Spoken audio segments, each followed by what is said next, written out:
TFNN. Headline News Update.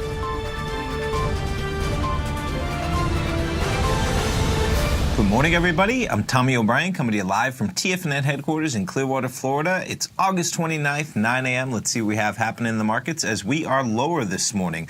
So you had North Korea firing a missile last night over Japan, which is causing some angst in the markets as futures are lower. Dow off 119 points right now, or 0.55%. Trading at 21,672.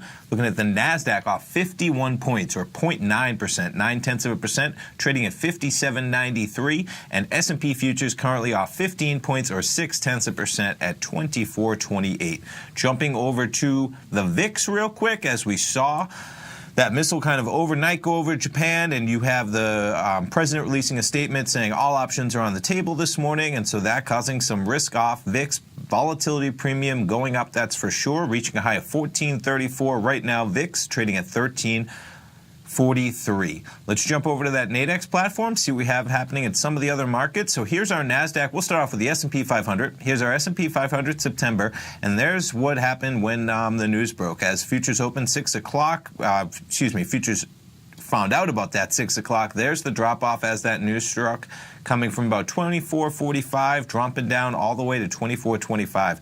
Almost a 1% decline in the S&P futures on that news, and right now trading at 24.29 with about a half hour to go to that opening bell. NASDAQ 100, somewhat similar. Gold getting quite a boost, and again, all kind of being a catalyst off of that news event last night. Gold trading at 13.27. Crude oil still 46.55. You have gas at some highs in the last couple of years as there's a buildup of crude for the refineries closing in Harvey, and euro-US dollar. Euro strengthening, US dollar weakening.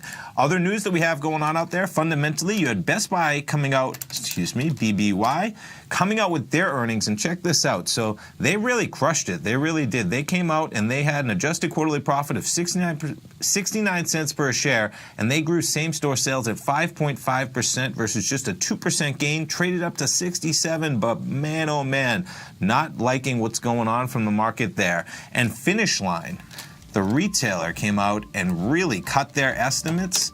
They are not doing well this morning, and with that, you have that reverberating to Nike, Under Armour, and a few other industries in there as well. Foot Locker, too. Let's jump real quick before we wrap it up. Foot Locker, there it is. Stay tuned, folks. Larry Pezzamento coming up right now, and I will see you next hour at TFNN.com.